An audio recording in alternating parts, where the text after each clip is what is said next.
Keterbatasan tidak menjadi penghalang untuk berkarya dan berprestasi. Nah, seperti saya mempunyai kekurangan, kaki saya satu. Tapi bagaimana cara saya untuk bisa mandiri, untuk berdiri di atas kaki sendiri? Dan akhirnya seperti ini, kita bisa membuahkan semua tanaman lengkeng ini.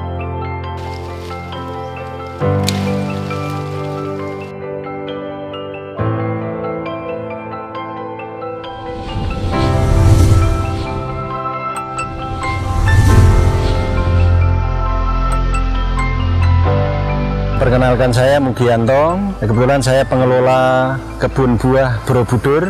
Lokasinya Jalan Sudirman, Borobudur, Kabupaten Magelang, Jawa Tengah. Awal mulanya kita bertani kelengkeng, terutama kelengkeng kateki ini. Saya kecelakaan dulu tahun 2000, tugas di Ambon, di sana Pamrah Rawan, Maluku. Saya kena ranjau di sana. Ini adalah saya menggunakan kaki palsu. Setelah itu kita kursus di Pusrehab Kemhan RI, dan di sana kita diberi bekal mengenai pertanian. Tahun 2007 kita pulang dan memulai beberapa pertanian varietas, diantaranya durian, apokat, dan saya masuk di lengkeng ini tahun 2014. Tahun 2015 kita sudah memulai lagi untuk pemilihan varietas yang paling unggul di Indonesia. Kebetulan kelengkeng kateki ini kita pilih untuk menjadi varietas yang memang kita tanam karena dia mempunyai beberapa keunggulan. Di antaranya, tanaman ini bisa dibuahkan kapan saja sesuai dengan keinginan kita, asal seizin yang di atas. Terbukti di sini ada bunga, ada buah, siap panen. Intinya kapanpun mau ke sini, setiap hari apapun ada buahnya. Jadi kita memang pembuahan di luar musim off season kita masukkan di sini. Ini mempunyai nilai yang cukup ekonomis tinggi, mempunyai daya saing yang cukup tinggi juga.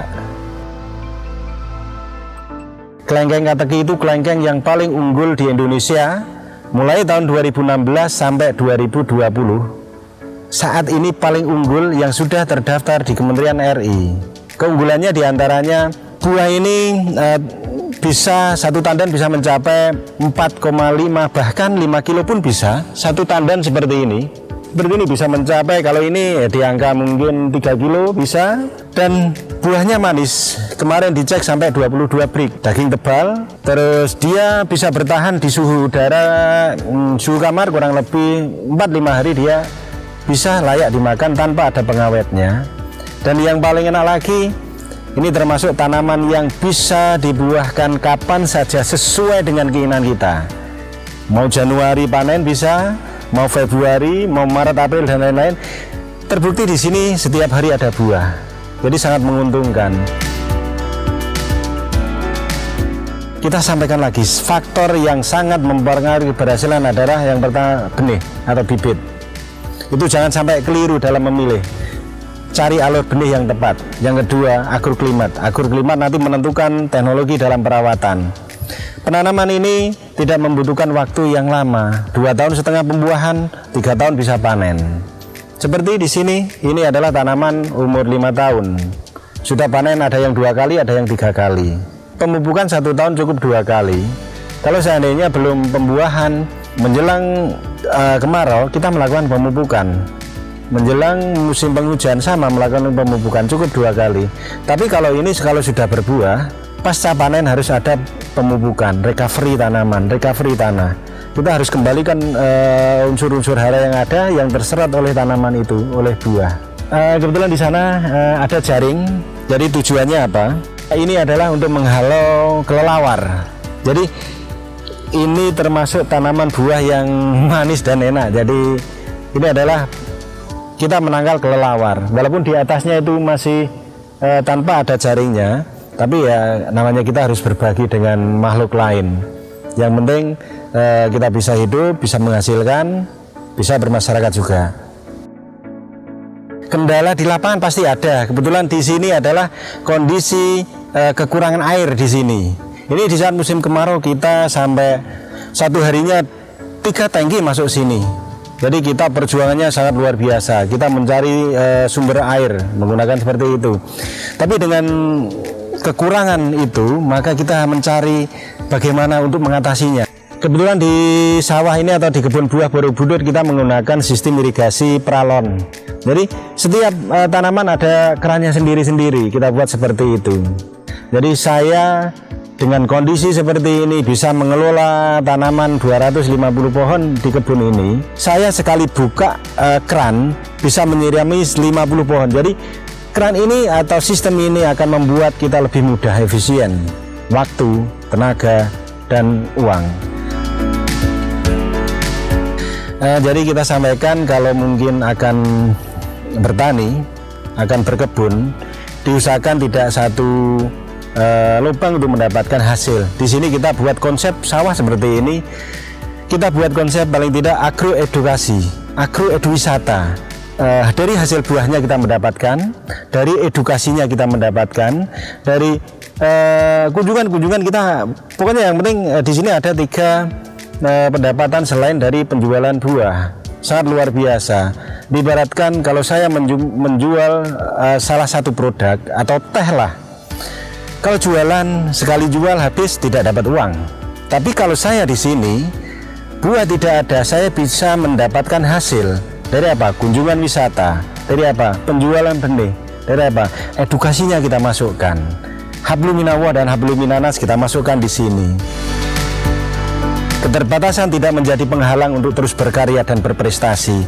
Contoh real kenyataan, saya yang mempunyai kaki palsu seperti ini, mempunyai kekurangan, bisa dan mampu mengubah ya minimal ekonomi masyarakat sekitar. Terbukti banyak kunjungan-kunjungan dari Sabang sampai Merauke itu ada di sini, dan itu dipastikan kan menginap. Perputaran tidak cuma di sawah, tapi di masyarakat sekitar. Ada penginapan, ada homestay. Jadi perputaran ekonomi menjalar ke masyarakat. Petani itu penghasilannya tidak rendah. Contoh saja di sini, dengan 1 hektar sawah seperti ini, populasi tanaman 250 tanaman. Ini kalau kita analisa, tanaman sudah stabil, untuk mencapai 500 juta sangat mudah. Berarti petani itu tidak kotor, petani itu penghasilannya sangat luar biasa. Untuk pemanenan di sini kita buah pun tidak bisa keluar karena habis di sini. Kita kebutuhan paling tidak 50 ton per tahun. Kita baru bisa menyediakan antara 15-an ton. Jadi kita memang masih kekurangan. Kalau di sini pemasaran untuk kelengkeng ini kita tidak kesulitan. Jadi di sini ada tamu seperti tadi, petik, timbang. Petik sendiri, sensasinya sendiri. Nah, jadi kalau orang kota, maaf, itu mungkin belum pernah melihat bahkan ya tanaman buah, tanaman kelengkeng yang menempel di tanah, yang buahnya luar biasa. Kalau di sini bisa metik sendiri, bisa rasa atau icip sendiri, bisa nimbang sendiri. Jadi edukasinya di situ. Setelah pulang nanti ada rasa tersendiri. Suatu saat akan kembali lagi ke kebun buah Borobudur. Kalau harga di sini tergantung dari pasar. Kebetulan di sini harga antara 45 sampai 50 ribu harga sekarang. Jadi cukup menjanjikan karena rasa edukasi, rasa metik sendiri itu yang jarang dimiliki oleh di swalayan. Paling swalayan ngambil-ngambil. Kalau di sini metik sendiri pakai gunting. Untuk petani muda, menurut saya sangat menjanjikan sekali. Coba bayangkan, di Indonesia itu kalau bisa membaca peluang sangat luar biasa. Contoh saja, kebutuhan 90 ribu lebih ton kita ngambil dari luar negeri. Kenapa? Kalau petani muda yang mempunyai skill, yang mempunyai kesempurnaan fisik, tidak bisa dan tidak mampu. Saya saja yang mempunyai kekurangan, waktu saja saya kekurangan, fisik saya juga kekurangan, tapi saya bisa memberikan inspirasi, bisa membuat tanaman seperti ini bisa berbuah secara kontinu, dan nilai ekonomisnya cukup tinggi, daya saing yang cukup sangat luar biasa. Kalau mau mencari ketenangan, kekayaan di petani, yang penting menjadilah petani yang mengikuti inovasi, petani yang mengikuti zaman, menggunakan inovasi teknologi yang cukup luar biasa, membantu program-program pemerintah, Kementerian Pertanian RI. Kalau saran saya untuk petani muda Indonesia, jangan takut untuk melangkah, jangan takut untuk dikatakan, oh anak muda jadi petani. Jangan malu dikatakan kalau menjadi petani. Petani itu sangat luar biasa. Petani itu sangat kaya sekali. Petani sangat potensi sekali. Seperti contoh banyak-banyak petani muda yang kemarin ketemu dengan kita. Petani muda dengan penghasilan ratusan juta dalam 1 minggu, ratusan juta dalam 3 minggu, itu real dan nyata. Apalagi petani sekarang, petani yang IQ-nya cukup luar biasa, inovatif, inovasi, dan mempunyai teknologi yang cukup luar biasa. Pokoknya itu, kita harus berani untuk memulai. Indonesia harus berani. Indonesia harus memulai dengan anak muda, petani milenial. Terima kasih. Intinya semoga Indonesia lebih maju dengan pertanian yang lebih maju. Kita bisa karena kita ada kemauan yang cukup kuat. Keterbatasan tidak menjadi penghalang untuk berkarya dan berprestasi. Salam petani, petani Indonesia maju.